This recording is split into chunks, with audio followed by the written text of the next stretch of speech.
She had billions in her accounts, an empire at her command, and a secret she'd carried for years.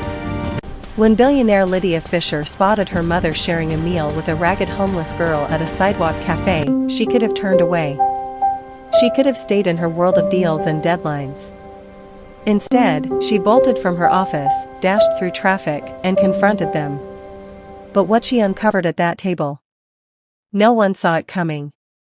This is the true story of one rainy afternoon that unearthed a buried past, reunited a fractured family, and showed that sometimes the shocks that break us are the ones that heal us too. Stay with me, because by the end of this tale, you'll rethink what family truly means. Welcome to the Alpha Empire. While you're tuned in, please tap that like button, share this with a friend, and drop a comment with your thoughts on the tale and your listening spot. Let me recount a day that reshaped realities.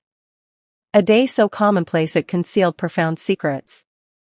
This is a narrative about judgments, disclosures, and the invisible links that connect us all. Envision this, Boston in October. The sort of misty afternoon where rain patters steadily and folks cluster beneath overhangs. The sort of day when high-powered leaders like Lydia Fischer scarcely glance past their displays. But not all paths are paved with certainty. Her name was Ella Barr, and she was merely 10 years old. At an age when most youngsters are engaged in play or studies, Ella was foraging for existence.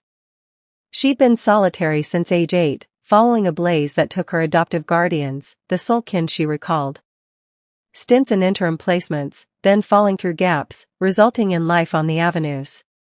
That October afternoon, Ella possessed only a tattered satchel and a gnawing hunger. The eatery wafted aromas of baked loaves and brew, an indulgence beyond her reach. She noticed a senior woman seated solo, nibbling a roll. Gathering resolve, Ella neared. "Pardon me, madam," she murmured gently. "Might I take any remainders?" "I vow not to disturb." The lady gazed upward, her gaze compassionate under gray locks. That lady was Taylor Fischer, and this meeting would ignite it all. Ella's life had not always been this way. Born into circumstances she could barely remember, she had been placed for adoption as an infant, handed over to a loving couple who raised her in a modest home on the outskirts of the city. They were kind people, a teacher and a mechanic, who filled her early years with bedtime stories, homemade meals, and trips to the local park. Ella recalled the warmth of their small kitchen, the scent of pancakes on weekends, and the way her adoptive mother would braid her hair with gentle hands. But tragedy struck 2 years prior, when a faulty electrical wire sparked a fire in the night. The flames consumed everything, the house, her parents, and the stability she had known. Ella escaped through a window, clutching only the small silver locket that her adoptive mother had given her, insisting it was a special keepsake from her before family. Inside the locket was a tiny engraving of initials, faded but meaningful, though Ella never knew what they stood for. In the chaotic aftermath, social services placed her in a series of temporary homes. First, a crowded foster facility where older kids teased her for her quiet ways. Then, a well-meaning aunt of her adoptive father, but she was elderly and overwhelmed, unable to keep up with the paperwork. Ella slipped through the cracks, as so many children do in an overburdened system. One day, after another rejection, she simply walked away, deciding the streets offered more freedom than the uncertainty of being shuffled around. She learned quickly how to survive. Dodging patrol cars by hiding in doorways during curfews. Scavenging for food from dumpsters behind restaurants, always careful to pick items that looked untouched. Sleeping in hidden spots, like the alcove of an abandoned building or under bridges when the weather allowed.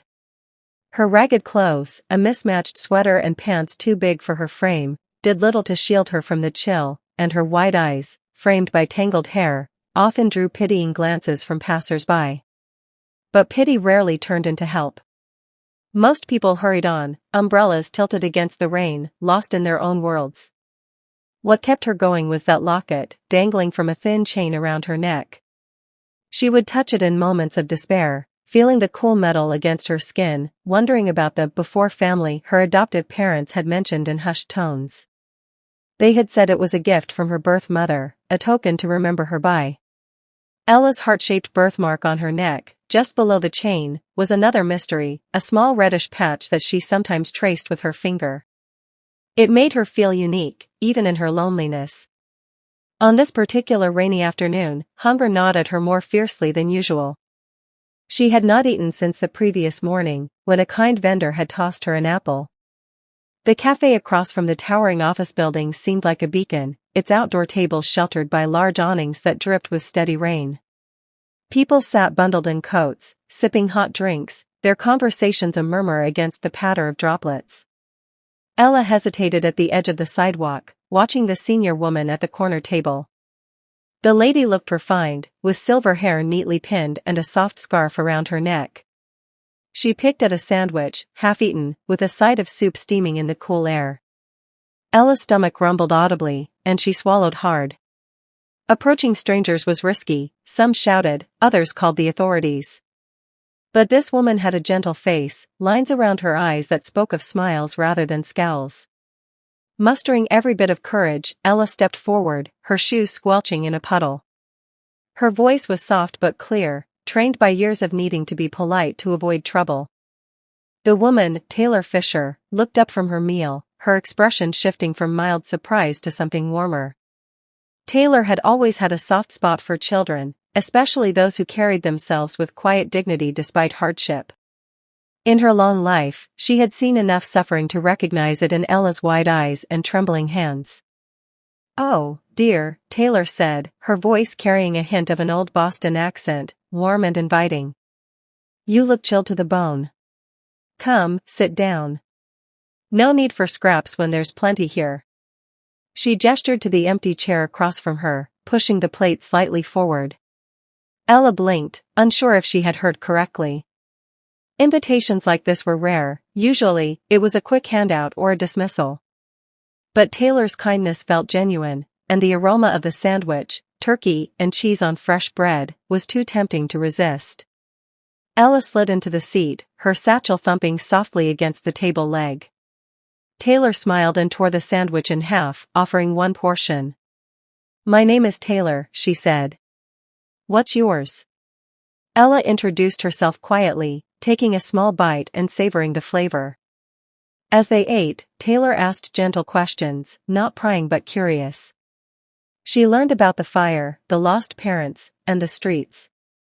When Ella mentioned the locket, Taylor's eyes sharpened for a moment, but she masked it with another smile. Unbeknownst to Ella, Taylor had her own secrets, once tied to a granddaughter she had long searched for in quiet ways.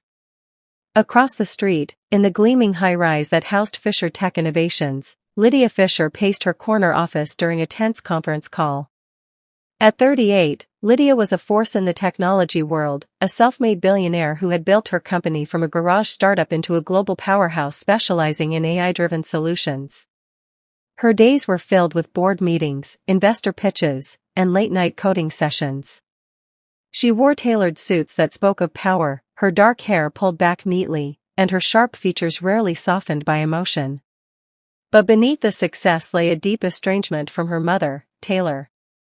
It stemmed from Lydia's teenage years, when at 18, she had faced an unplanned pregnancy. Overwhelmed and determined to pursue her dreams, she chose adoption, believing it was the best path for the child. Taylor had disagreed, urging her to keep the baby, but Lydia had pushed forward, handing over the infant along with that small silver locket as a final gesture. The guilt had festered, creating a rift that widened over time. They spoke rarely now, polite holiday calls at best. During the call, Lydia glanced out the window to clear her head, her eyes scanning the rainy street below. The cafe caught her attention, a familiar spot where she knew Taylor sometimes lunched. What she saw made her freeze, her mother, sitting with a disheveled child, sharing food as if it were the most natural thing. The girl looked like a street urchin, ragged and out of place. Lydia's mind raced to worst-case scenarios. Was this some scam? Exploitation of an elderly woman? Taylor had always been too trusting, and in a city like Boston, dangers lurked. Concern flared into panic. "I have to go," Lydia said abruptly into the phone, ending the call mid-sentence. She grabbed her coat, her heart pounding as she headed for the elevator. The rain intensified outside, but Lydia barely noticed. She had to get there, had to protect her mother from whatever this was. Little did she know, this rush across the slick streets would unravel secrets long buried and redefine everything she thought she understood about family. As Lydia descended in the elevator, her thoughts swirled. The image of the girl nagged at her, something familiar in the way she sat, but she pushed it aside. Focus on Taylor, she told herself. The doors opened, and she stepped into the lobby, the doorman nodding as she hurried out. Traffic hummed, cars splashing through puddles, but Lydia darted between them, her shoes soaking through. The cafe loomed closer, the table visible now. Taylor laughed at something the girl said, and the child smiled shyly, her wide eyes lighting up. Lydia's breath caught. What was happening here? She quickened her pace, determined to intervene before it was too late. Lydia's heart hammered in her chest as she weaved through the throng of pedestrians, the rain sluicing down her coat and blurring her vision. Horns blared from nearby cars, but she ignored them, her focus locked on the cafe table ahead. Taylor's laughter carried faintly over the din, mingling with the patter of drops on umbrellas. The girl's shy smile lingered in Lydia's mind, an inexplicable tug that she could not quite place. Why did this scene unsettle her so deeply? It was more than just concern for her mother's safety, it stirred something buried, a whisper from her past that she had long silenced. As she crossed the final intersection, her thoughts spiraled back to those turbulent teenage years, the ones she rarely allowed herself to revisit. At 18, Lydia had been a bright, ambitious student, top of her class in computer science, with dreams of revolutionizing the tech industry. But life had thrown her a curveball, an unexpected pregnancy from a fleeting high school relationship. She remembered the nausea, the secrecy, the late nights staring at the ceiling in her childhood bedroom. Taylor had discovered the truth one evening, finding the test hidden in the trash. The conversation that followed had been raw and tearful. Taylor begged her to keep the baby, offering to help raise it, but Lydia felt trapped. She was not ready for motherhood, she feared it would derail her future, chain her to a life of regret. After agonizing weeks, she chose adoption, selecting a stable couple through an agency. On the day she handed over the tiny bundle, she slipped the silver locket around the infant's neck, a family heirloom engraved with her initials, as if to leave a piece of herself behind. "This is for the best," she had whispered, though the words felt hollow even then. The guilt set in immediately, a shadow that grew with each passing year. Taylor never forgave her fully, their arguments escalating into a chasm of silence. "You gave away my granddaughter," Taylor had said once, her voice cracking with pain. Lydia responded by throwing herself into her work, coding through sleepless nights, building prototypes in her garage. The estrangement deepened, calls became infrequent, visits rare. Lydia convinced herself it was necessary, that success would fill the void. But deep down, she knew Taylor had never stopped hoping. Unbeknownst to Lydia, her mother had quietly hired private investigators over the years, tracking the adoptive family's moves, piecing together updates from afar. Taylor learned of the fire 2 years ago, the tragic loss that orphaned the child again, but by then, the trail had gone cold. She kept it all to herself, a silent vigil, waiting for a sign. Now, in her current life, Lydia had achieved everything she once dreamed of and more. Fischer Tech Innovations dominated the market, its AI algorithms powering everything from smart homes to corporate analytics. Her days blurred into a relentless cycle, strategy sessions in sleek conference rooms, negotiations with venture capitalists, and solitary evenings in her penthouse overlooking the harbor. Personal relationships were casualties of her ascent, a few short-lived romances fizzled under the weight of her schedule, friends drifted away as she prioritized deadlines over dinners. Emotions were suppressed, compartmentalized like code in a program. Vulnerability was a liability in her world, where rivals waited for any sign of weakness. Yet, here she was, abandoning a crucial investor call mid-sentence, her phone buzzing angrily in her pocket with follow-up messages. Canceling that deal could cost millions, but in this moment, it did not matter. Protective instincts surged, overriding logic. Despite the distance between them, Taylor was still her mother, the one constant from her past. Lydia could not let her be taken advantage of, not by some street kid who might be part of a larger scheme. From her vantage as she neared the cafe, Lydia observed the scene more closely, her mind racing with suspicions. The girl looked too composed for a beggar, her manners polished in a way that seemed rehearsed. Was this a con? Lydia had read stories of organized rings using children to prey on the elderly, tugging at heartstrings for handouts or worse. Taylor, with her trusting nature, would be an easy mark. Lydia's suppressed emotions bubbled up, a mix of fear and frustration. Why was her mother out here alone anyway? They had argued about Taylor's independence just last month, Lydia insisting on a companion for outings.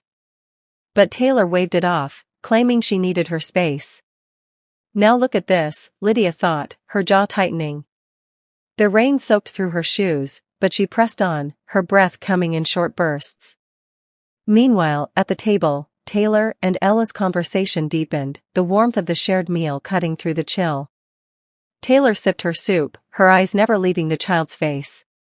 "Tell me more about yourself, dear," she said softly, her tone encouraging but careful. Ella hesitated, then opened up a bit more, describing the fire in halting words, the smoke filling the house, her frantic escape, the sirens wailing in the distance. "I lost everything," Ella said, her voice small. "Except this." She pulled the locket from under her sweater, letting it dangle in the light.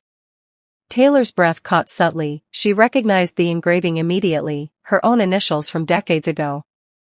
It was the very piece Lydia had described, the one given at the adoption. Taylor's secret knowledge clicked into place. For years, she had followed clues, the adoptive family's address, school records, even a distant photo from a holiday card. After the fire, she searched obituaries and foster reports, suspecting the child had vanished into the system. Seeing Ella now, with that birthmark peeking above her collar, the resemblance to a young Lydia was uncanny. Taylor's heart swelled with quiet certainty, but she kept her composure, not wanting to alarm the girl. "That's a beautiful locket," Taylor said, her voice steady. "It must mean a lot to you." Ella nodded, tucking it away. They talked of simpler things then, like favorite colors and dreams of the future. Ella mentioned wanting to be an artist someday, sketching in her mind the faces of kind strangers. Taylor laughed gently, sharing a story from her own youth about painting landscapes. The bond formed quickly, a fragile thread in the rain. Lydia's phone vibrated again, a reminder of the abandoned call. She silenced it without looking, her vulnerability cracking through the facade. This impulsiveness was unlike her, she thrived on control, on calculated risks. But seeing Taylor vulnerable stirred a protectiveness she could not ignore, a remnant of the girl who once sought her mother's approval. The traffic light changed, and she dashed across the final stretch, her coat flapping like wings. Rain streamed down her face, mixing with the sweat of exertion. Her heart raced not just from the run, but from the nagging sense that this moment held more than met the eye. The girl's face, those wide eyes, echoed something familiar, but Lydia dismissed it as paranoia. She was close now, the awning of the cafe just steps away. Taylor looked up, spotting her approaching figure, her expression shifting from surprise to a knowing calm. Ella turned too, her shy smile fading into curiosity. Lydia's steps faltered for a split second, but she pushed forward, ready to demand answers. Whatever was unfolding here, she would uncover it, no matter the cost. As Lydia closed the distance, her mind flashed to the last time she had felt this raw urgency. It was during a boardroom crisis years ago, when a competitor threatened to take over. She had rallied her team, turning the tide with sheer will. But this was personal, uncharted territory. The subplot of her cancelled deal loomed in her thoughts. The investors would be furious, perhaps pulling funding from a key project. It highlighted her rare lapse, this vulnerability she so carefully guarded. Taylor's table was right there now, the steam from the soup rising like a veil. Lydia's pulse thundered in her ears. She opened her mouth to speak, the words forming on her lips, setting the stage for the confrontation that would change everything. Lydia's pulse thundered in her ears. She opened her mouth to speak, the words forming on her lips, setting the stage for the confrontation that would change everything. "Mother," she said sharply, her voice cutting through the murmur of the cafe like a blade. Rain dripped from her hair, plastering strands to her forehead, but she barely registered the discomfort. Taylor looked up, her expression a blend of mild surprise and something deeper, almost expectant. Ella froze mid-bite, her small hands clutching the sandwich half, eyes widening in confusion. "What is going on here?" Lydia demanded, her breath coming in ragged gasps from the sprint across the street. She towered over the table, her tailored coat sodden and heavy, authority radiating from her posture despite the disarray. Her gaze flicked to Ella, taking in the ragged clothes, the tangled hair, the dirt-streaked face. This child did not belong at a table with her mother. "Who is this? Mother, are you all right? Tell me this isn't some kind of setup." Her words tumbled out, laced with accusation. In her mind, the scenarios multiplied, a beggar exploiting kindness, perhaps coached by adults lurking nearby, or worse, a distraction for theft. Lydia's protective instincts, honed by years of navigating cutthroat boardrooms, screamed danger. Taylor set down her spoon carefully, her compassionate gaze unwavering. "Lydia, calm down. This is Ella. She's just a child who needed a meal. Sit down, please. You're causing a scene." Around them, other patrons glanced over, umbrellas tilted curiously, whispers rippling like the rain on the awning. A couple at the next table paused their conversation, eyes darting between the trio. Lydia felt the scrutiny but ignored it, her focus narrowing. "Calm down? You're out here alone, sharing food with a stranger off the street. She could be anyone. Kid, get up. This isn't your place." Lydia's tone was firm, bordering on harsh, as she addressed Ella directly. Her hand gestured dismissively, expecting compliance. But Ella did not scramble away in fear. Instead, the girl stood slowly, politely, her small frame straightening with a dignity that belied her circumstances. She wiped her mouth with the back of her hand, meeting Lydia's glare with those wide, unblinking eyes. Eyes that seemed eerily familiar, like looking into a mirror from decades past. Lydia's breath hitched, a flicker of unease piercing her anger.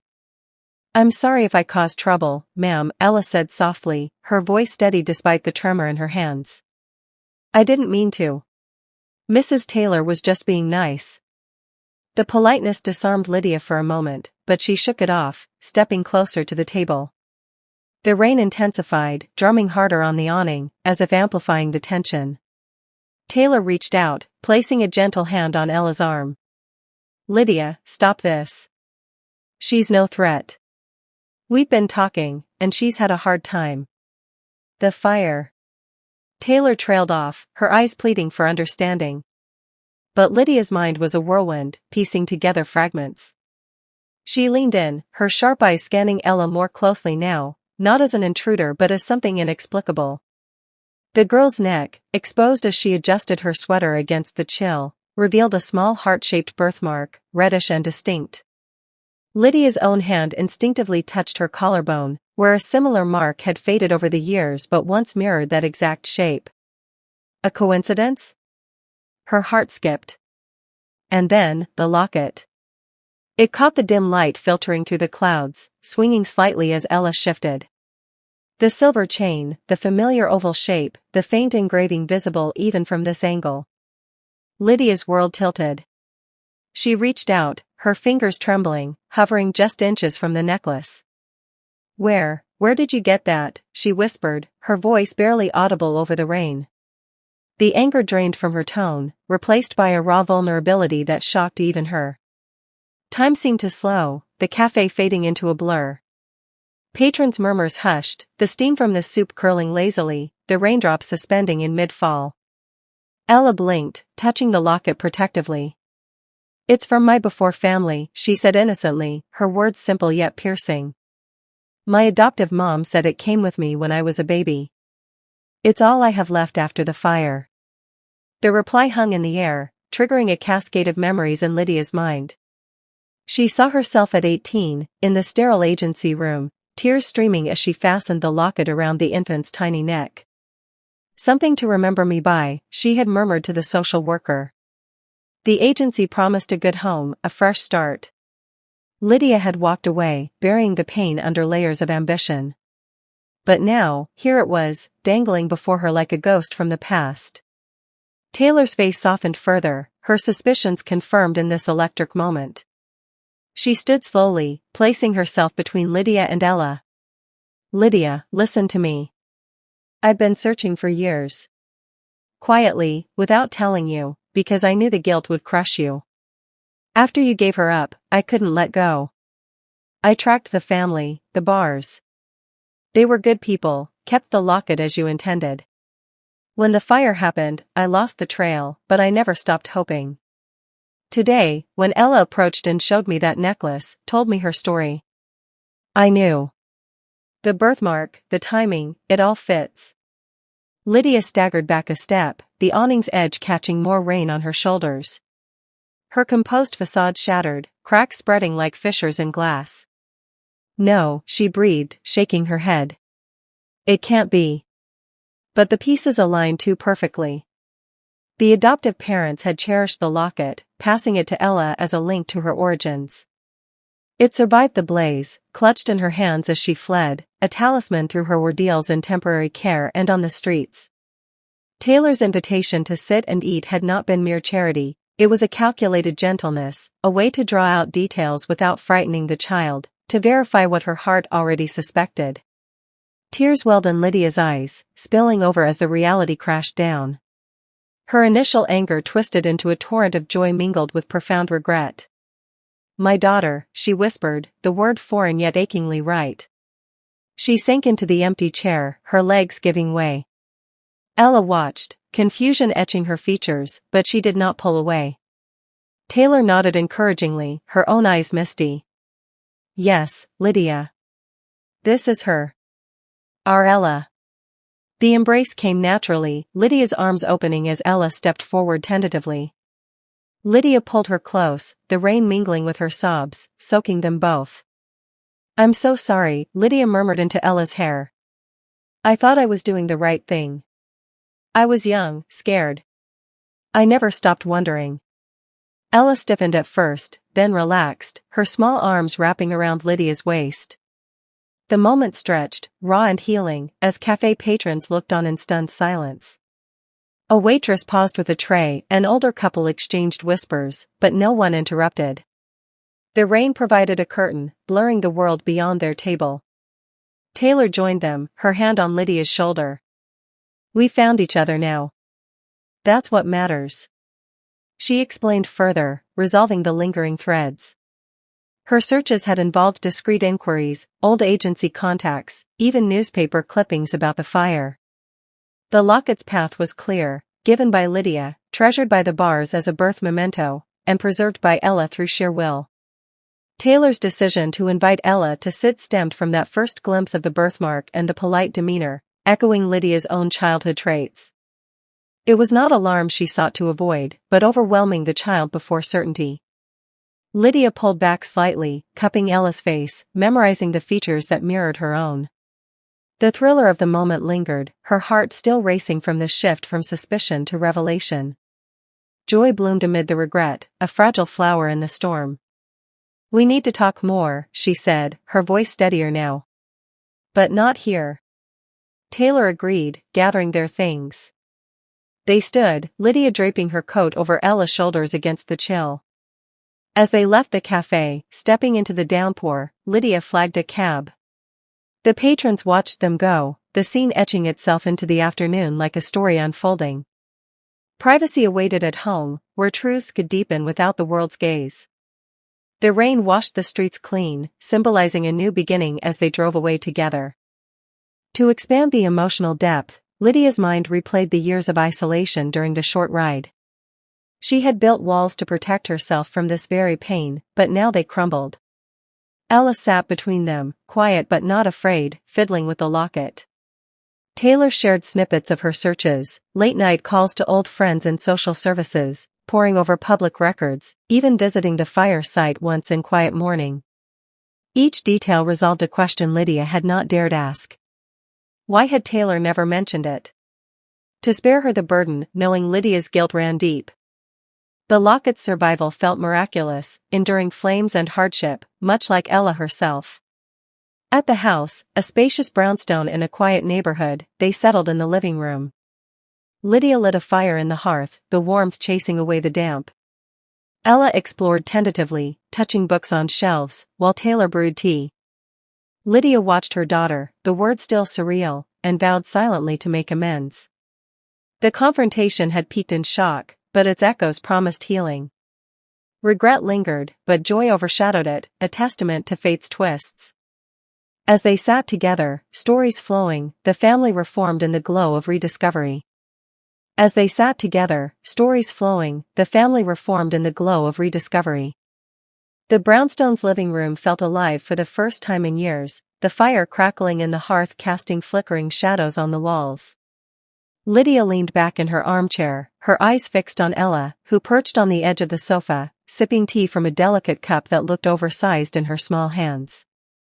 Taylor moved about with quiet efficiency, refilling mugs and adjusting blankets, her presence a steady anchor in the whirlwind of emotions. The rain continued outside, a soft drumming against the windows, but inside, the storm had shifted to something more introspective, an unveiling of truths long shrouded. Lydia broke the comfortable silence first, her voice tentative yet probing. "Mother, you said you've been searching. How long? And why keep it from me?" She glanced at Ella, who listened intently, her wide eyes absorbing every word. Taylor settled into the chair opposite, folding her hands in her lap. "It started right after the adoption," she admitted, her tone measured. "You were so determined, Lydia, but I couldn't let go. I hired a discreet investigator to check on the family periodically. Just updates, nothing invasive. They sent reports, the bars were thriving, the baby, our Ella, growing strong. Photos from afar, school milestones. It gave me peace, knowing she was loved." Flashbacks flooded Lydia's mind as Taylor spoke, pulling her back to that fateful period. She remembered the pregnancy vividly, the secret she hid from friends and teachers, the doctor's visits alone. Morning sickness in the school bathroom, afternoons poring over adoption brochures in the library. The agency had been kind, matching her with the bars, a couple in their 30s eager for a child. Lydia signed the papers with a trembling hand, her belly swollen under a loose sweater. "She's yours now," the social worker had said, as Lydia placed the locket around the newborn's neck. The goodbye was a blur of tears and resolve, Lydia walking out into a crisp autumn day, vowing to build a life worthy of the sacrifice. But the void remained, a hollow ache she filled with code and ambition. Taylor continued, her voice drawing Lydia back. "After the fire, everything changed. The investigator reported the tragedy, faulty wiring, middle of the night. The bars perished, but Ella survived. Social services took her, but the system, it's flawed. Placements fell through. I pushed harder, hiring more help, combing records. Foster homes, group facilities, then nothing. She vanished into the streets. I pieced it together from shelter logs and police reports on runaways.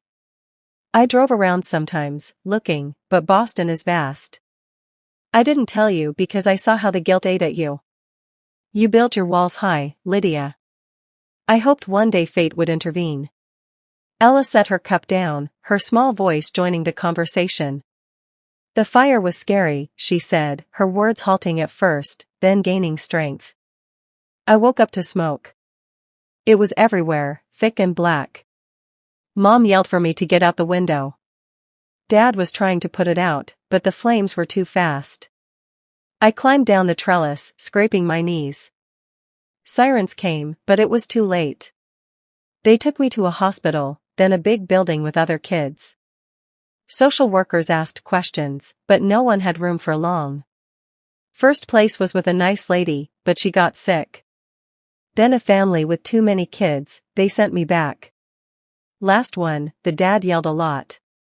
One night, I packed my satchel and left. Figured I could do better alone." She described her street survival with a matter-of-factness that broke Lydia's heart. "I learned spots to sleep, like under the bridge by the river, or behind the market where they throw out boxes. Food from trash bins, but only fresh stuff. I watched people, copied how they acted to blend in. Dodged cops by hiding in crowds. The locket helped. I'd hold it and remember Mom saying it was special.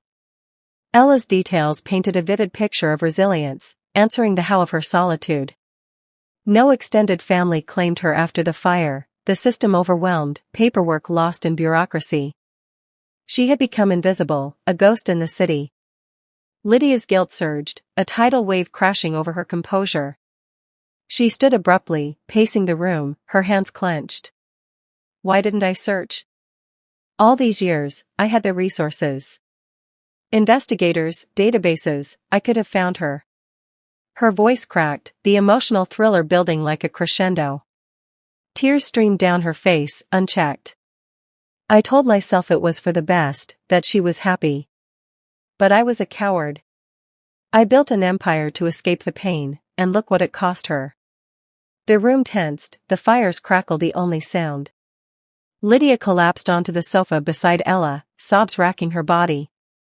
The contrast hit hard, the billionaire tycoon, unbreakable in meetings, now shattered by regret. Taylor mediated with gentle firmness, rising to sit on Ella's other side. Lydia, enough. Blame won't change the past. You were young, scared. I disagreed then, but I see now you thought you were protecting her future. And me? I should have pushed harder, shared what I knew sooner. But we're here now. Ella's story shows her strength. She survived because of the love the bars gave her, rooted in your choice. Taylor's words bridged the gap, forging reconciliation. She took Lydia's hand, squeezing it. We honor that by moving forward together. Ella reached out tentatively, touching Lydia's arm. It's okay, she said softly. I'm here now. The tenderness of the moment eased the tension, budding bonds forming in the vulnerability. Lydia wiped her eyes, managing a weak smile. You're right. We need to make this official. First, DNA tests to confirm, though I feel it in my bones. Then, contact authorities for custody. I have lawyers who can handle it discreetly. They discussed practicalities, the thriller edge softening into resolve. Taylor suggested a private clinic for the tests, results in days. Lydia nodded, already mentally drafting calls. But first, tenderness prevailed. Ella, how about a warm bath? You must be chilled. Ella's eyes lit up, a child's wonder breaking through. Lydia led her upstairs to the guest bathroom, a spacious room with a deep tub and fluffy towels. As water filled, steam rising, Ella marveled at the luxury, so different from alley rinses or shelter sinks. Lydia added bubbles, the scent of lavender filling the air. Take your time, she said, leaving fresh clothes, a soft pajama set from her own drawer, adjusted for size. Downstairs, Taylor brewed more tea, the house warming with their presence. Alone for a moment, Lydia reflected on her empire's emptiness. The penthouse views, the boardroom triumphs, all hollow without connection. Success had isolated her, a fortress against pain, but now it cracked open. Hinting at change, she glanced at her phone, ignoring the flood of work messages. Delegating more, stepping back, it felt possible now. Ella's laughter echoed from above as she splashed, a sound of pure joy. Lydia smiled, the subplot of transformation taking root. Taylor joined her at the window, watching the rain ease. She's like you were at that age, curious and strong. They shared memories, Taylor recounting Lydia's childhood antics, drawing parallels to Ella. The discussion circled back to the revelation, Taylor detailing her post-fire efforts, investigators canvassing neighborhoods, checking missing persons databases, even volunteering at shelters in hopes of a sighting. I almost gave up last year, Taylor confessed. But something told me to keep going. Ella emerged later, clean and wrapped in the pajamas, her hair damp and combed.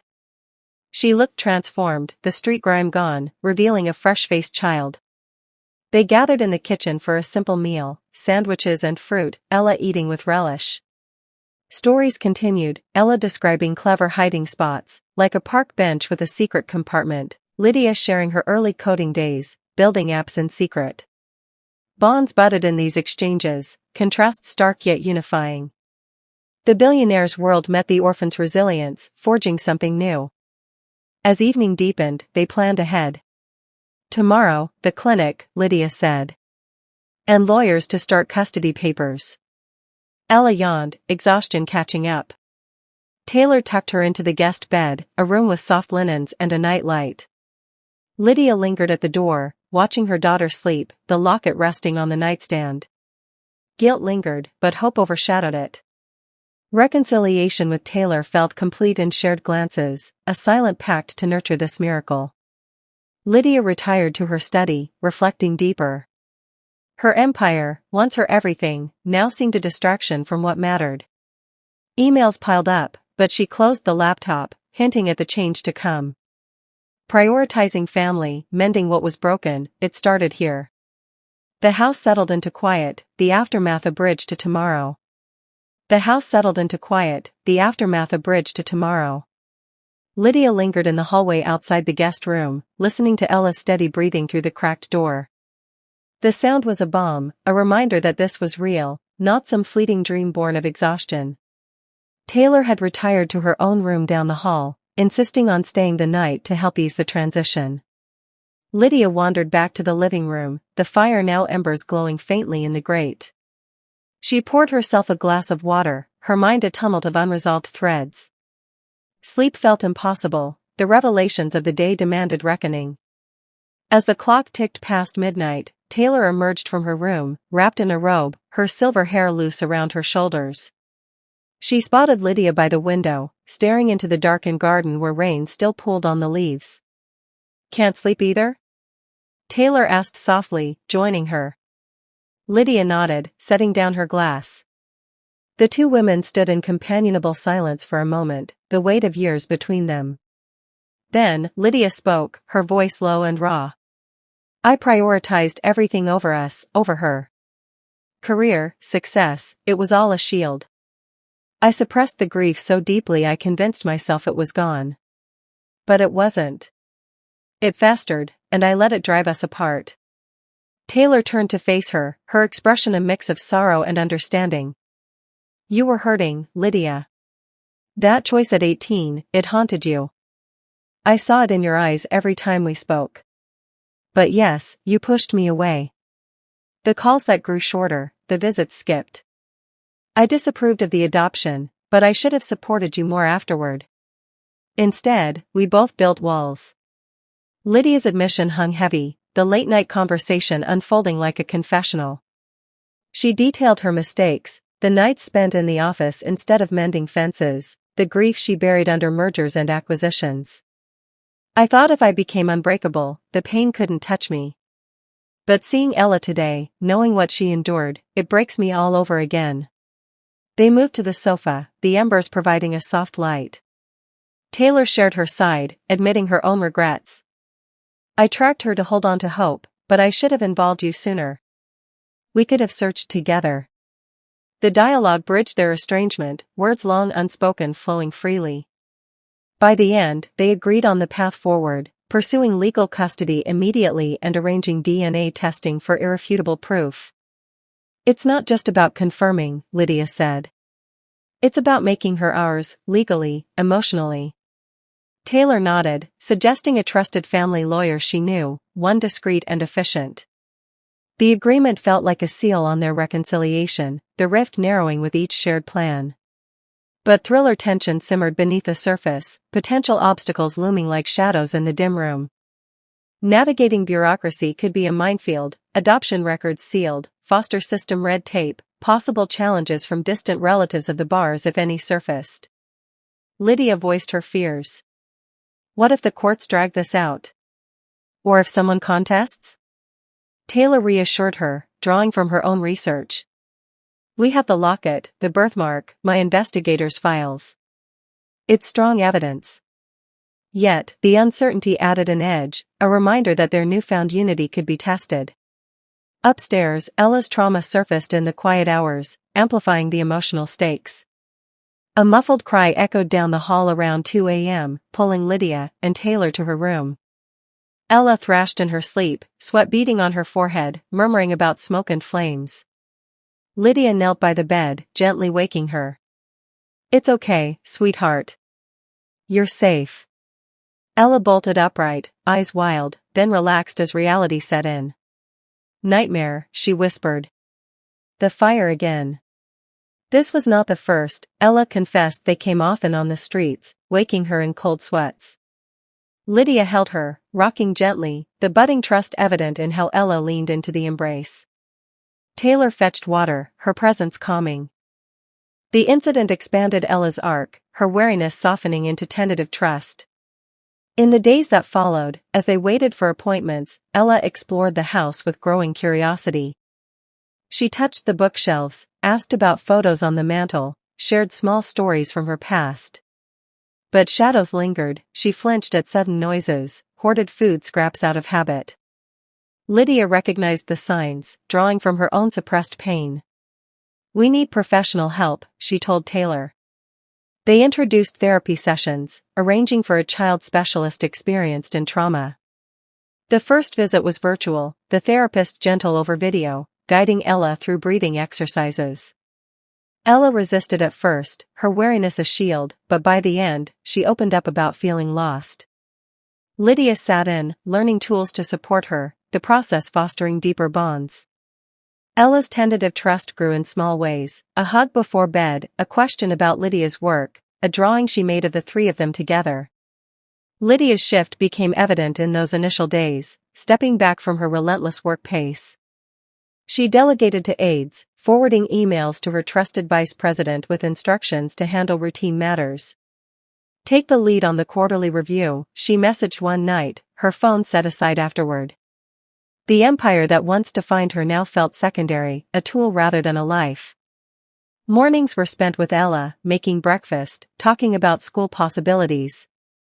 Afternoons involved calls to the lawyer, but evenings were sacred: family dinners, board games Taylor pulled from storage. The change showed in Lydia's softened demeanor, her devoted parent role emerging naturally. She read bedtime stories, her voice stumbling over unfamiliar tales, but Ella's giggles made it worthwhile. Questions about the adoption resolved through detailed records, confirming Ella's identity pre-DNA. Taylor's investigator files were a treasure trove: birth certificates matching dates, agency notes on the locket transfer, even a faded photo of infant Ella with the birthmark visible. Lydia pored over them late one night, cross-referencing with her own memories. "The bars requested closed adoption," Taylor explained. "But I found loopholes, old contacts." Medical records from Ella's hospital stay post-fire noted the birthmark, aligning perfectly. These details solidified their case, easing Lydia's doubts. "It's her," Lydia said, closing the folder. "No question." The chapter built to filing the paperwork, anticipation humming like a live wire. They met the lawyer in a quiet office downtown, a no-nonsense woman with stacks of forms. "Custody petition first," she advised. "DNA will strengthen it." Swabs were taken at a nearby clinic, results promised in a week. Lydia signed with a steady hand, Ella watching curiously. "This means I stay?" Ella asked. Lydia knelt to her level. "Forever." The filing complete, they left with copies in hand, the bureaucracy navigated for now. Tension lingered in the wait, but hope anchored them. To flesh out the emotional layers, Lydia's reckoning extended beyond the conversation. She journaled one evening, admitting on paper what she had voiced to Taylor: the career as a crutch, the grief as a ghost. Delegating work freed time for reflection, walks with Ella in the garden, where the girl pointed out birds and flowers. Ella's nightmares persisted but lessened with therapy, her trust blooming in shared routines. Taylor's mediation proved invaluable, organizing family activities that healed old wounds.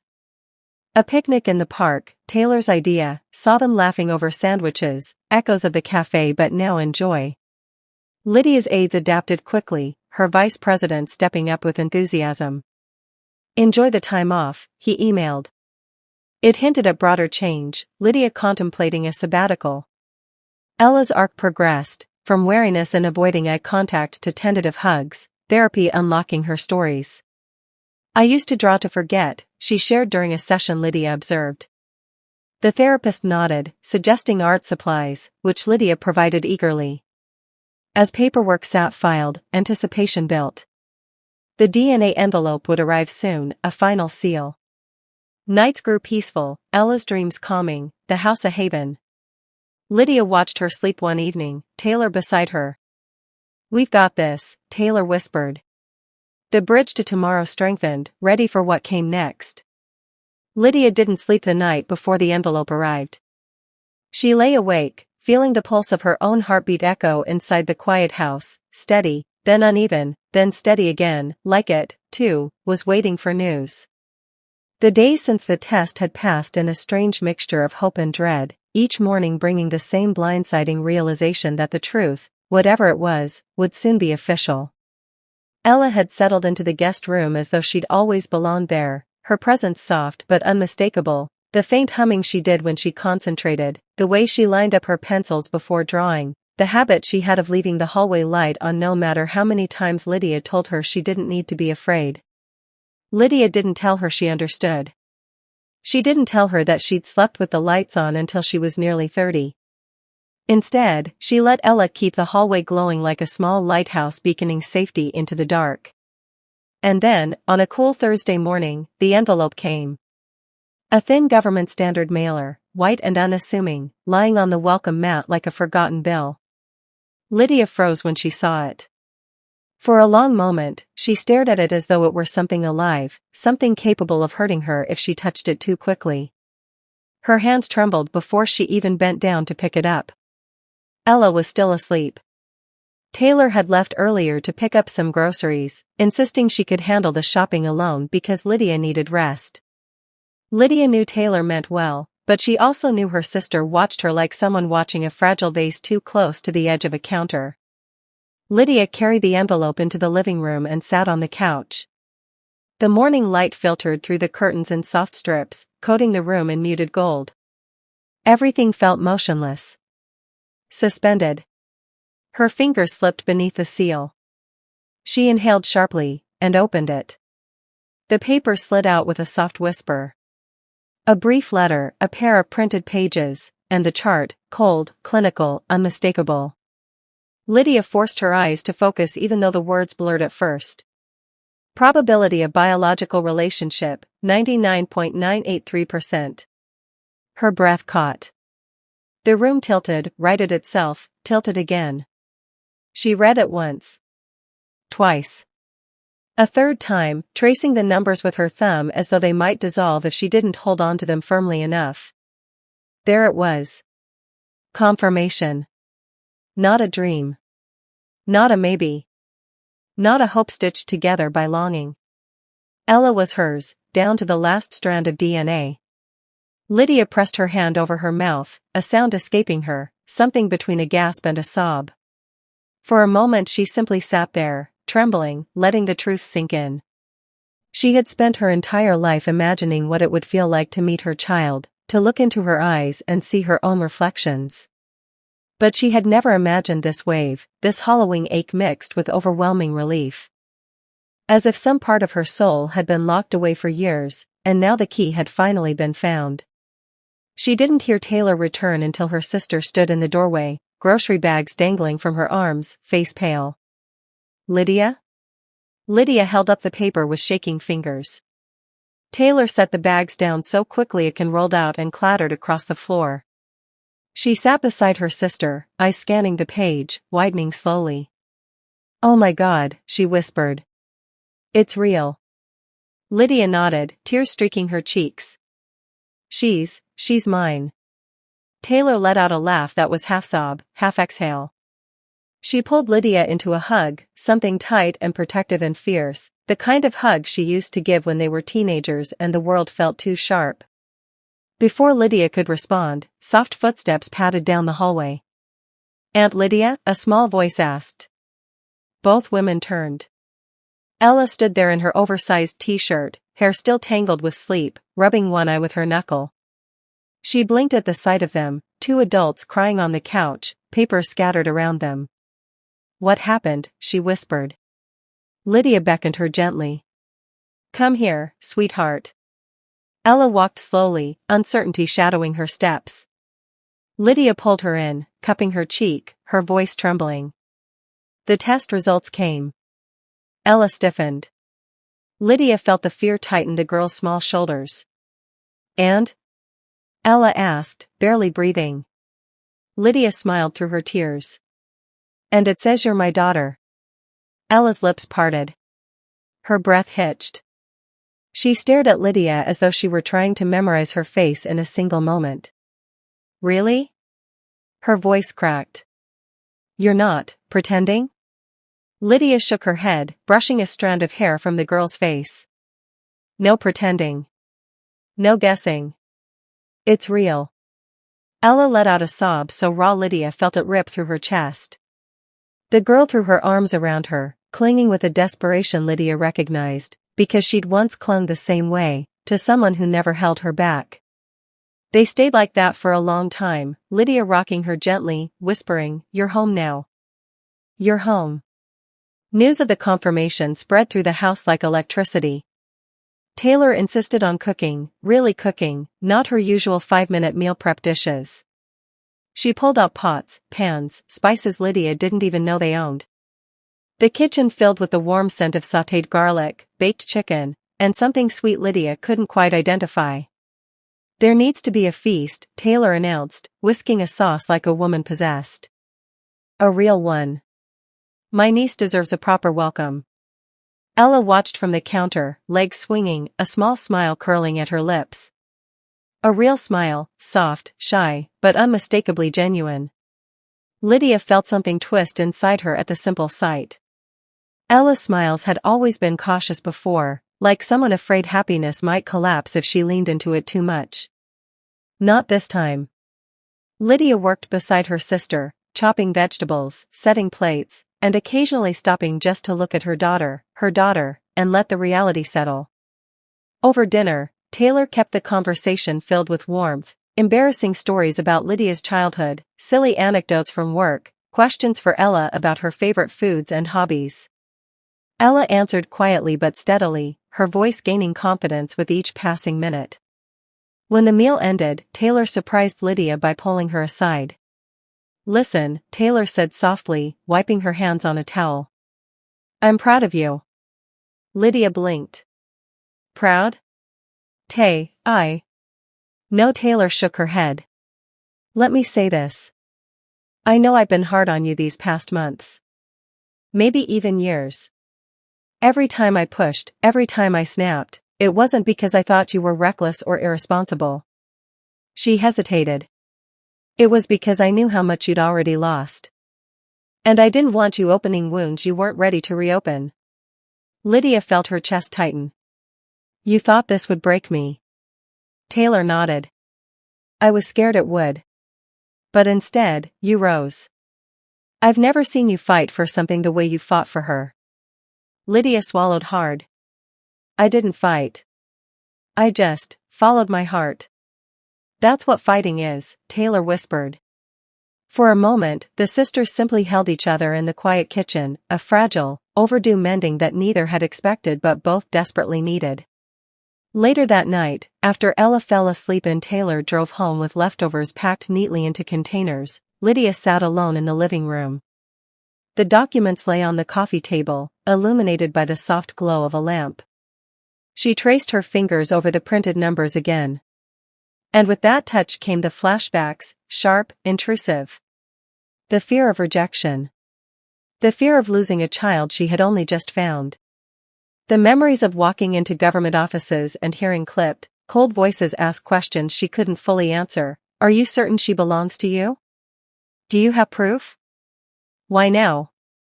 She remembered every moment she'd felt powerless, every second she'd feared someone would decide she was unfit or unworthy. She remembered holding her breath while signing the test request, her mind running through every worst-case scenario imaginable. But the papers in front of her shattered those fears. Lydia exhaled slowly, her hand steady now. She's mine. Without question. The next week brought another milestone, Ella's first day of school. Lydia helped her dress in the new clothes they'd picked out together, jeans, a soft lavender sweater, and a small bracelet they'd bought as a New Start symbol. Ella clung to Lydia's hand the entire walk. Her breaths were shallow, her fingers ice cold. Are you sure people will like me? She whispered. They will, Lydia assured her. And even if they don't right away, that's okay. You're not here to be perfect. You're here to be you. Ella nodded, though uncertainty still clouded her eyes. Inside the school building, the noise was overwhelming, students chatting, lockers slamming, teachers calling out directions. Ella's grip tightened painfully, and Lydia knelt to meet her gaze. Remember what we practiced? Lydia asked gently. Ella hesitated, then whispered, deep breaths? Lydia smiled. Exactly. You're brave, even when you feel scared. They inhaled together, slow, synchronized, calming. Ella entered the classroom with her small shoulders straightened but trembling. Lydia watched from the doorway as a few kids glanced her way, curious. Ella didn't hide behind Lydia the way she had during their first school tour. Instead, she inched forward, step by step. Her bravery was quiet, but it was real. When Lydia walked back to the car, she cried again. Not from sadness. From pride. That evening, Ella came home with a drawing, 3 figures standing under a sky filled with messy stars. Each figure wore a lopsided smile. Labeled underneath were the words. Lydia held the drawing to her chest, her throat tight. Do you like it? Ella asked, shifting nervously. I love it, Lydia whispered. But love wasn't the right word. It was more. It was everything. Ella curled beside her on the couch, resting her head on Lydia's shoulder. For the first time, Lydia felt no edge of uncertainty, no fragile hope braced for disappointment. Only peace. Confirmation. And the beginning of a new life neither of them had ever dared imagine. 3 months slipped by with a steady rhythm Lydia had never known her home could hold. What once felt like a space built for solitude now breathed with life, quiet laughter, pencil scratches, whispered nighttime conversations at Ella's door, and the grounding structure of routines that grew naturally between them. The first signs of real stability weren't explosive or dramatic. They came gently, like the way Ella began humming while brushing her teeth, or how she started saying good morning without prompting, or how she stopped flinching when she heard footsteps behind her. Tiny things. But Lydia saw them all. And she cherished each one. Ella's transition into therapy had been a milestone Lydia approached with a mixture of hope and fear. The first session was quiet, Ella barely speaking, shoulders rigid, eyes fixed on the small toy clock sitting on the therapist's desk. Dr. Mendel, a soft-spoken woman with kind eyes and a calm presence, didn't push her. She simply talked to Lydia in Ella's presence, explaining how trauma rewires trust, how Ella's mind had survived by shrinking into small spaces and routines. By the 3rd session, Ella finally spoke a full sentence. By the 5th, she began drawing pictures to explain moments she couldn't yet verbalize. And by the 7th, she admitted something that made Lydia's breath hitch. I kept thinking I'd wake up and you'd be gone. Lydia reached for her gently, letting Ella see the emotion in her eyes without overwhelming her with touch. I'm not going anywhere, she whispered. And she meant it, more fiercely than she had ever meant anything before. But healing was not a straight line. Some days, Ella would crumble under sudden waves of fear. Others, she burst with confidence, writing short stories, reading aloud, climbing the jungle gym at school. Lydia learned to ride each wave beside her, adjusting without forcing, guiding without controlling. In school, Ella excelled beyond expectation. Her teachers were astonished, her comprehension soared despite academic gaps, and her creativity bloomed. She still struggled with group interactions at times, and loud noises made her shrink into herself, but she was trying. Every single day, she was trying. With time, their home became a place of rituals. Mornings Lydia made warm oatmeal or toast while Ella read from whichever book she was currently lost in. Taylor often stopped by with coffee, pinning Ella's hair into tidy braids before school. Afternoons Ella came home humming, excited to show Lydia her latest accomplishments, spelling tests, drawings of forests, stories about her growing circle of friends. Lydia always listened with full attention. She wanted Ella to learn one thing above all else: her voice mattered. Evenings baths. Soft lighting. A chapter of a book they picked together. The hallway light still on, still shining like a quiet guardian. They weren't perfect.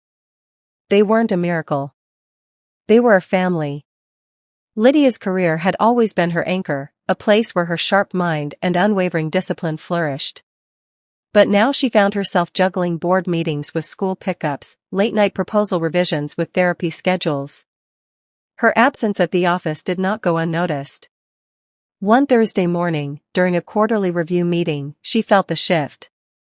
Her CFO, Mara Chen, presented revenue projections while pointedly emphasizing recent internal inconsistencies and the need for steady leadership presence.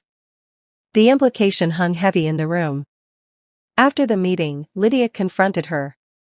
"Just say what you mean, Mara." Mara's expression was guarded. "We've missed you. Investors are asking questions. You're stretched thin." Lydia bristled. "I'm balancing, just like every executive with a family." "Balancing," Mara echoed carefully, "isn't the same as leading." The words struck like ice. Not because of the accusation, but because deep down, Lydia feared it might be true. Her reduced involvement was creating gaps. Gaps someone could exploit. In fact, someone already was. A rival board member, Thomas Reed, had begun positioning himself quietly. Whispering concerns, scheduling informal investor meetings, pointing out small discrepancies as evidence that the company needed more attention than Lydia seemed able to give. He wasn't overt. He was calculated. Like a man who had smelled vulnerability and tasted opportunity. The thriller edge of corporate maneuvering crept back into Lydia's life, demanding attention she could no longer give freely. Every late-night email from Thomas felt like a thinly veiled threat. Every urgent revision he sent her way was another attempt to prove she was slipping. But Lydia had learned something in the past months, something she might never have known without Ella. Not every battle deserved her soul. Only a few, her daughter among them, were worth bleeding for. Despite the chaos brewing in Lydia's professional life, Ella continued to bloom. She made friends, real ones, something Lydia hadn't expected so soon. A cheerful girl named Zoe, quiet twins named Marcus and May, and a shy boy who shared Ella's love for drawing. They formed a small circle, a safe space where Ella didn't feel strange or behind. One afternoon, Lydia found them all sitting cross-legged on her living room carpet, using the colored pencils she'd bought for Ella's art corner. Zoe chatted non-stop, May giggled at everything, Marcus asked curious questions, and the shy boy grinned whenever Ella looked at him. Ella beamed, bright, unguarded, full. Lydia had never seen her child shine like that. Later that evening, as she tucked Ella into bed, she whispered, "You're making wonderful friends." Ella smiled sleepily. "I like them. They make the world feel less scary." Lydia kissed her forehead. "You make the world less scary, too." Ella's eyes softened. "Mom. I'm glad you found me." The words washed over Lydia with a warmth she could barely contain. "I'm glad you came home," she breathed. Taylor took it upon herself to help Ella piece together the missing fragments of family history. She visited every weekend with stacks of photo albums, sun-faded images of their grandparents, snapshots of family trips, old festival pictures. Ella absorbed them like someone retrieving lost treasures. "This was our grandmother," Taylor explained one evening, placing a yellowing photograph into Ella's hands. "She made the best peach pie in the world." "She looks nice," Ella whispered. "She would have adored you." Ella's eyes glistened. "Do you think she would tell me stories?" Taylor touched her hair gently. "She would have told you stories for hours."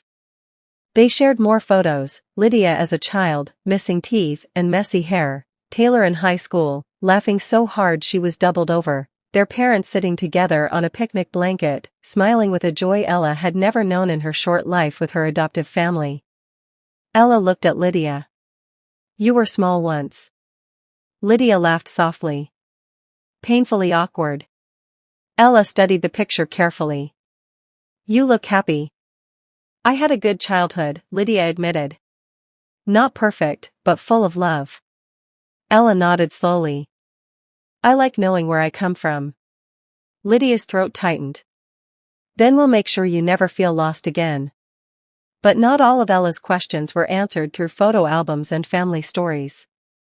One crisp Saturday, her therapist suggested something important. Ella needed closure regarding her adopted parents, Mark and Evelyn. Not to replace them. Not to erase hurt. But to acknowledge truth. So Lydia arranged a quiet memorial at a small community garden. Ella brought a shoebox filled with small paper letters, good memories, confusing questions, and tiny sketches representing moments she couldn't articulate. She placed the box beneath a newly planted tree. "These are for them," she said softly. Lydia knelt beside her. "Say anything you want. You're safe." Ella breathed in deeply. "Thank you, for trying," she said. "For loving me the best you knew how. I forgive you. And I'm okay now." Her voice shook, but her hands remained steady. The wind rustled the young leaves overhead. Lydia slipped her arm around her daughter's shoulders as they stood. Ella didn't cry. She didn't collapse. She simply let go. And Lydia felt a weight lift from them both. All week after the memorial, Lydia found herself thinking about the children still waiting, the ones without closure, without therapy, without families who fought boardrooms and battles to keep them safe. She thought about the younger version of her daughter, small, frightened, overlooked in a system that didn't always protect the vulnerable. She thought about every child who had no one to speak for them. And she made a decision. One night, after Ella drifted to sleep with her hand loosely wrapped around Lydia's, she opened her laptop and drafted a proposal.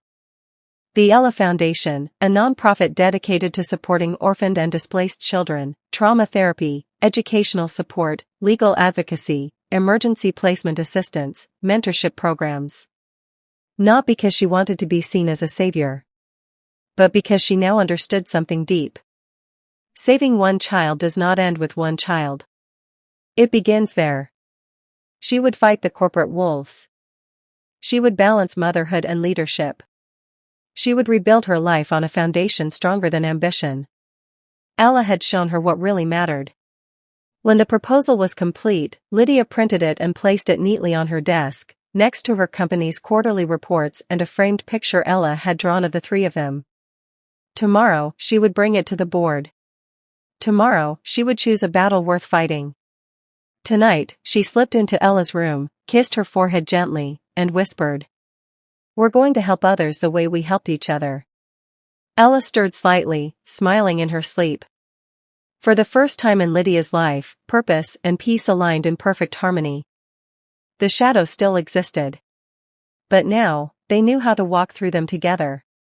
1 year later, Lydia stood in the center of a room she once believed she would never see, filled with life, children laughing, volunteers moving with purpose, counselors guiding newcomers into warm spaces. The air buzzed with quiet joy, the kind that wasn't loud or flashy, but steady. Solid. Earned. The Ella Foundation had opened its first full-scale center 6 months earlier, yet Lydia still felt the same awe she had that first day, when the doors swung wide and the program's mission stepped from dream into reality. Ella's small hand slid into hers. "Mom," she whispered with the bright confidence she now carried everywhere, "you're staring again." Lydia laughed. "I'm allowed. Look at what we've built." Ella followed her gaze across the renovated warehouse, now transformed into a place meant to catch children who might otherwise fall unnoticed through society's cracks. The building held classrooms for tutoring, therapy rooms with soft lighting, an industrial kitchen for meal programs, and rooms furnished for short-term emergency stays. Laughter echoed from the recreation area, where a group of kids played table tennis while 2 volunteers cheered from the sidelines. "It's not just what you built," Ella corrected softly. "It's what we built." Lydia's heart tightened in that familiar, full way. Ella, now 11, had grown into herself with a grace that felt nothing short of miraculous. Her once haunted eyes now sparkled with a calm, steady light. She moved with confidence, shoulders back, chin lifted, as though she finally believed she belonged somewhere in the world. Before Lydia could reply, Taylor swooped in, waving a clipboard. You two are impossible to keep track of, she teased. We need Lydia for the donor walkthrough. And Ella, you're supposed to be helping Layla assemble welcome kits.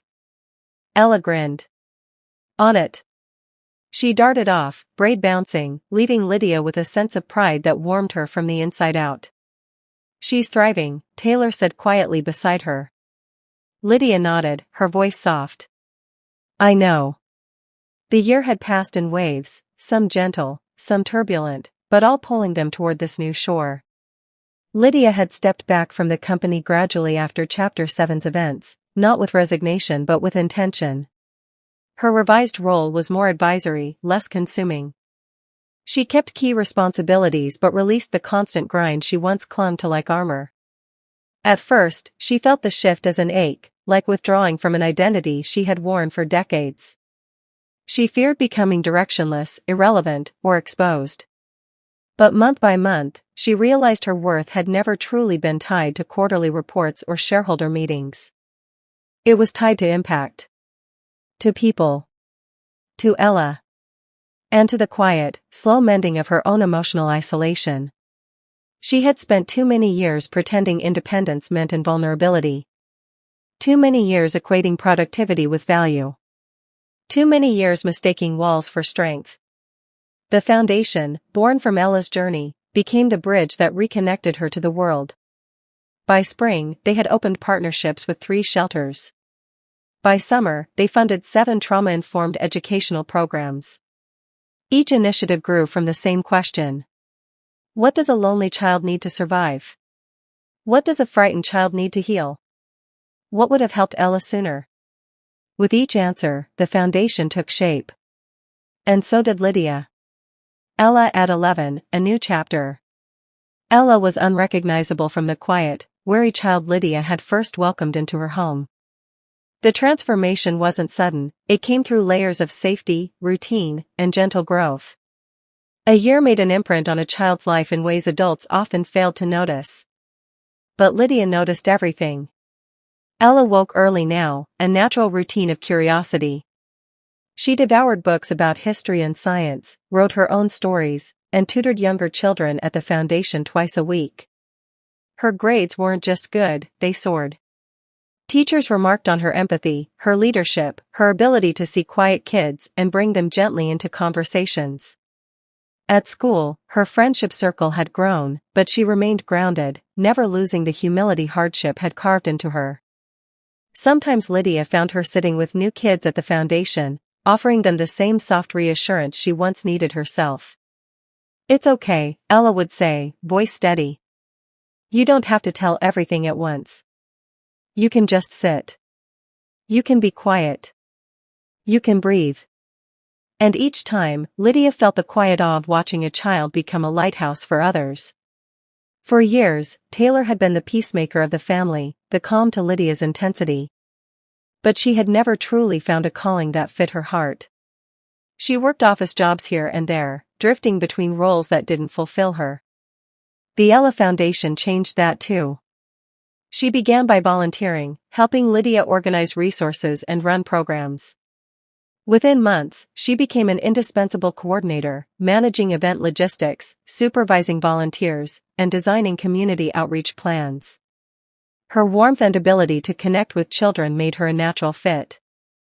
"I've finally found something that feels right," she confessed one evening as they closed up the main center together. "It suits you," Lydia agreed. "You've always been good at giving people a place." Taylor smiled. "Maybe it runs in the family." "You gave Ella one." Lydia shook her head. "She gave one to me." Success brought attention, mostly positive, but not exclusively. When the foundation's work began gaining media coverage, journalists became curious about Lydia's partnership with shelters. They dug into her past, her abrupt career shift, her reduced time at the company, and even the timeline of Ella's arrival into her life. One headline stood out. "Why did executive Lydia Hart abandon corporate leadership? A sudden child, a sudden foundation, what's really happening?" The article hinted at impropriety, suggesting Lydia was hiding something, manipulating charitable efforts for image repair. They implied she mismanaged her company. They hinted at legal gray areas in her guardianship of Ella, despite all paperwork being clean. The implication stung, not because Lydia feared exposure, but because she knew the trauma Ella had lived through. She refused to let sensationalism repaint her daughter's story as scandal. But instead of silence, Lydia chose transparency. She sat for a televised interview, calm and composed. "I stepped back from my company because my daughter needed me," she said. "The foundation is not an escape, it's an expansion of my purpose. If that threatens anyone's assumptions about what a woman in business should be, so be it." When asked about Ella, she chose her words with deliberate gentleness. "She came into my life after loss," Lydia explained. "We found each other in a moment that changed everything. I won't exploit her trauma for public curiosity, but I will say this, she is the reason every child who walks through our doors matters." The interview aired to wide support. Donations surged. Parents wrote letters thanking Lydia for speaking openly about the struggle of balancing career and caregiving. Survivors wrote Ella messages about healing and hope. The scrutiny faded. The truth held. Despite living as a family for over a year, there remained one last step, a legal one, but deeply emotional. The day of the adoption hearing arrived with a softness Lydia hadn't expected. The courtroom was small, lined with polished wood and sunlight streaming through tall windows. Ella wore a pale blue dress with her hair styled in a braid that Lydia had carefully woven that morning. The judge, a warm woman with silver hair, greeted Ella with a gentle smile. "Are you ready?" Ella nodded. "Yes." Lydia squeezed her hand. Taylor sat behind them, clutching tissues, already blinking back tears. The judge asked Ella simple questions. "Do you feel safe with Lydia?" "Yes." "Do you want her to be your mother?" "It already feels like she is." Lydia's eyes stung. "And Lydia," the judge continued, "do you accept full responsibility for this child, with all the rights, duties, and love that come with parenthood?" Lydia's voice cracked. "With all my heart." The judge signed the final document, then looked up. "Congratulations. You are now legally and forever a family." Ella didn't cry. Neither did Lydia, not in that moment. They simply fell into each other's arms, a quiet embrace full of a year's worth of healing, fear overcome, and hope realized. It wasn't a beginning. It wasn't an ending. It was recognition. The world had finally caught up with what their hearts already knew. 1 year later, the foundation expands. After the adoption, life grew steadier, but also bigger. Within the next 12 months, the foundation expanded its network of shelters and therapeutic programs.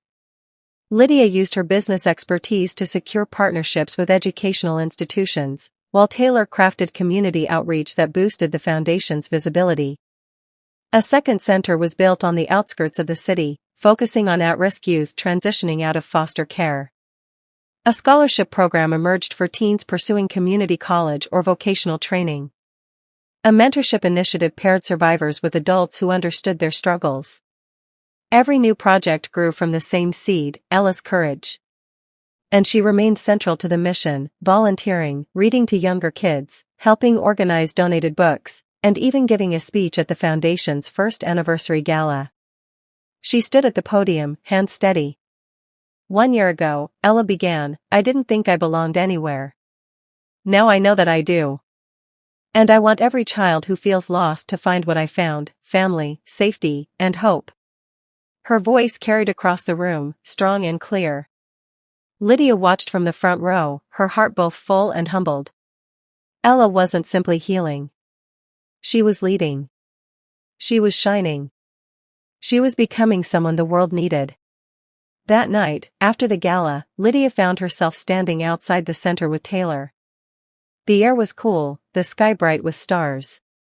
"You did this," Taylor murmured. "No," Lydia replied quietly. "Ella did. You both did." Lydia watched her daughter through the glass doors, laughing with volunteers, handing out leftover cupcakes, completely at home in the world that once frightened her. "Maybe," Lydia admitted softly, "we all built something new." "A foundation?" Taylor teased. A family, Lydia corrected. And as the lights inside glowed warm and golden, Lydia felt the truth settle deep within her. For the first time in her life, she wasn't building for ambition. She was building for love. And the foundations she built were strong enough to change the world.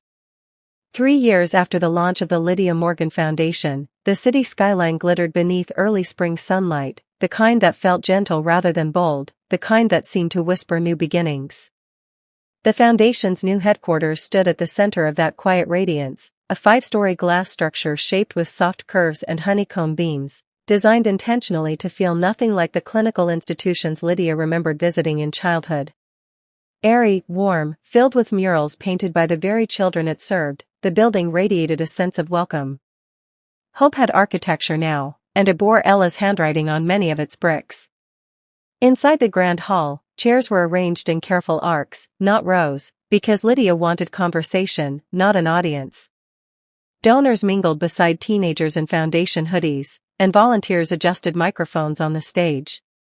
Soft music hummed through hidden speakers, played by a youth jazz ensemble the foundation sponsored, and the atmosphere carried the hum of something on the brink of meaning.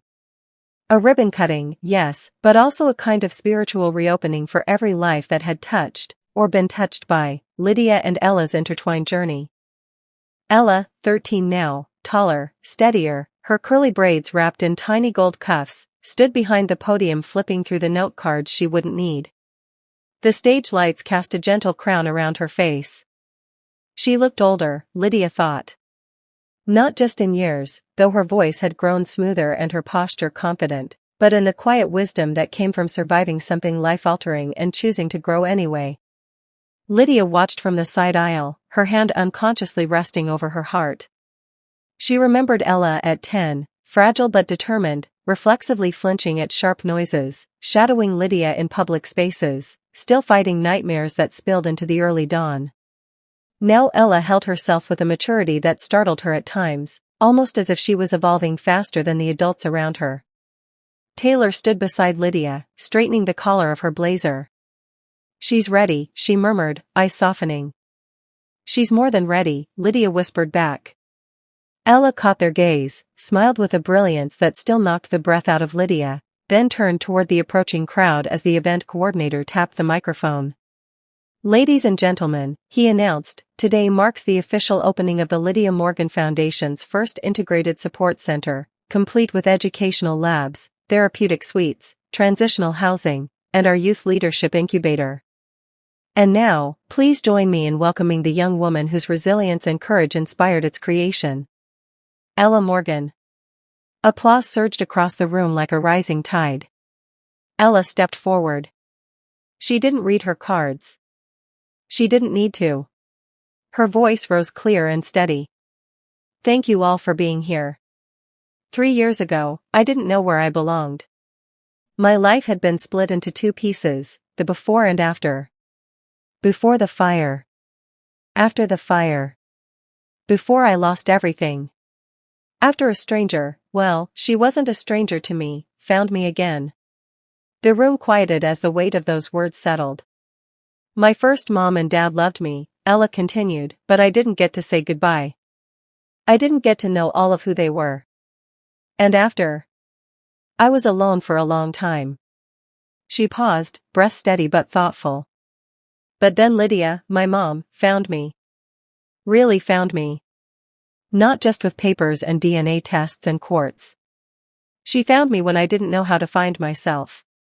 Lydia felt her throat tighten, a familiar ache she could never quite control when Ella spoke this way. "I stand here now," Ella said, "because someone believed that broken doesn't mean finished. That kids like me, kids who lost homes, families, safety, aren't problems to fix. We're stories still being written." The audience shifted, leaning in. "I'm not the only one," Ella continued. "Today, you'll meet other kids whose lives have changed because you helped build this foundation. Kids who now have tutors, therapists, mentors, safe places to sleep. But before that happens, I want to share something new. Something that even my family didn't know until today." She glanced briefly at Lydia, an unspoken "trust me," before turning back to the audience. Someone from my old neighborhood is here. A murmur rippled through the hall. Ella lifted a hand and pointed toward the far left seating area. Lydia followed her gaze.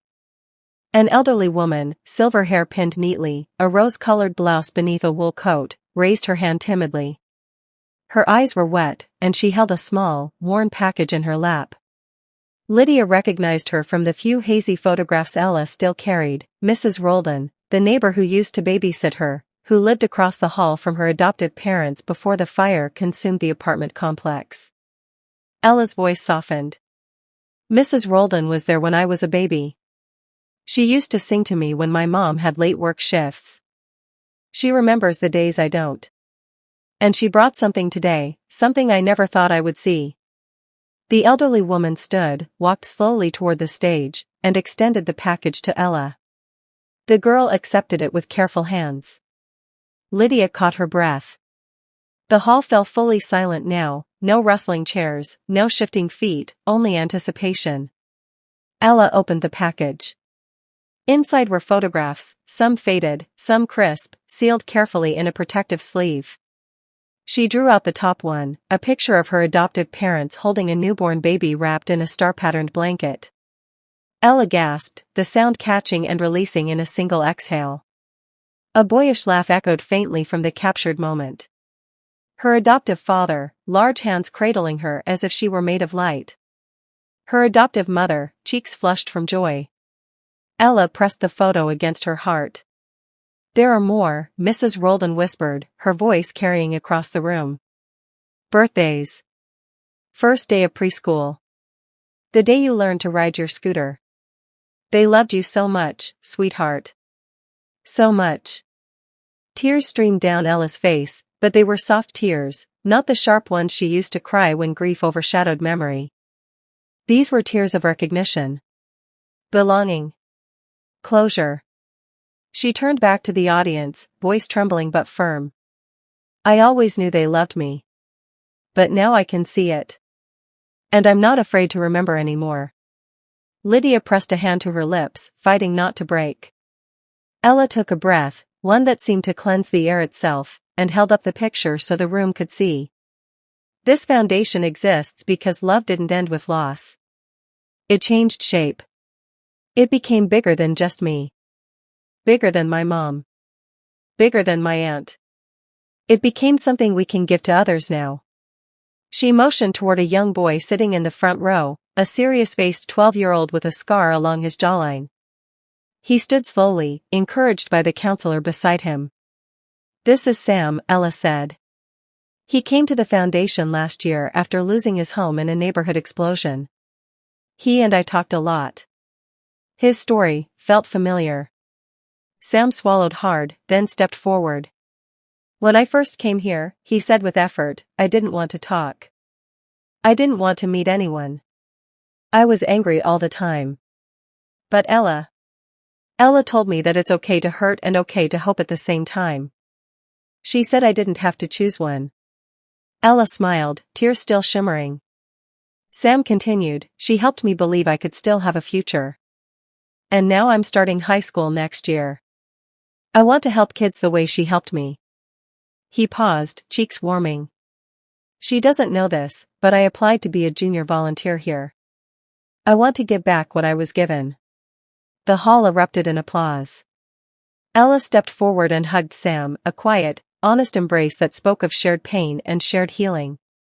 Lydia felt a sweep of pride so intense it almost knocked her off balance. Taylor reached for her hand, squeezing tightly. It's working, Taylor whispered, tears in her eyes. Everything we dreamed for her, it's happening. It's more than that, Lydia replied, voice thick. She's turning her story into a lighthouse. When the applause faded, Ella returned to the microphone. This is what cycles of empathy look like, she said. Someone helped me. I helped Sam. Sam will help someone else. And so on. Love doesn't stop. It keeps moving. It keeps growing. The finale of her speech landed with a resonance that left the audience silent again, not out of sadness but reflection. Ella thanked them once more, stepped back from the podium, and walked straight into Lydia's waiting arms. Lydia held her tight, feeling the heartbeat that had once been a fragile rhythm in a small, frightened girl. Now it was steady. Strong. Unshakable. The ribbon-cutting followed, giant scissors, bright confetti, laughter. Donors toured the building. Kids tried out the new recreation rooms. Taylor guided dignitaries through the art studio where Ella's own watercolor sunrise hung prominently. But Lydia barely registered any of it. Her mind was fixed on one truth: Ella was whole. By late evening, the three of them returned home, still dressed in event attire, still carrying the glow of the day like an aura. Lydia set the new photographs on the kitchen table. Ella lingered over them, tracing the edges, memorizing each captured piece of her history. Taylor brewed tea. Lydia warmed leftover pasta. It wasn't a ceremonial meal, just a normal one, and that, somehow, made it profoundly grounding. Ella finally spoke. "I didn't think I could feel this much love from both families at once." Lydia sat beside her, pulling her gently against her side. "You don't have to choose one past or one future," she said. "You're allowed to carry all the pieces." Taylor nodded. "And you're allowed to grow new ones too." Ella exhaled, settled deeper between them. "I feel complete," she whispered. The house hummed softly around them. A place that had once felt too big, too quiet, too sharp-edged for an uncertain child now felt full. Lived in. Loved in. After dinner, they curled on the couch, Ella with her photos, Lydia with her laptop reviewing foundation reports, Taylor with a stack of volunteer applications for the new center. The fireplace crackled despite the mild spring weather. Lydia had lit it because Ella always said it made the world feel safer. The air felt like closure. But also like something new. Ella looked up from the photos. "Mom?" "Yes, baby?" "Thank you for finding me." Lydia cupped her cheek. "Thank you for letting yourself be found." Taylor smiled gently. "And thank you for helping us find ourselves too." Ella leaned into them, eyelids heavy but spirit bright. The narrator of their lives, if such a presence existed, might say that healing rarely comes full circle. But here, in this warm living room filled with the echoes of laughter and the scent of tea, it did. Or close enough. Because cycles of empathy were never meant to end. They were meant to continue, passed hand to hand, life to life, story to story. And so, the narrator would close the book with a call to action. When you see someone lost, don't ask how they fell. Ask how you can help them rise. Because compassion, once given, moves outward like ripples. And someone, somewhere, will feel the waves. As Lydia kissed Ella's forehead and Taylor dimmed the lights, the final truth settled softly over their home. They were no longer defined by what they had survived. They were defined by what they had built together. And that was the greatest miracle of all.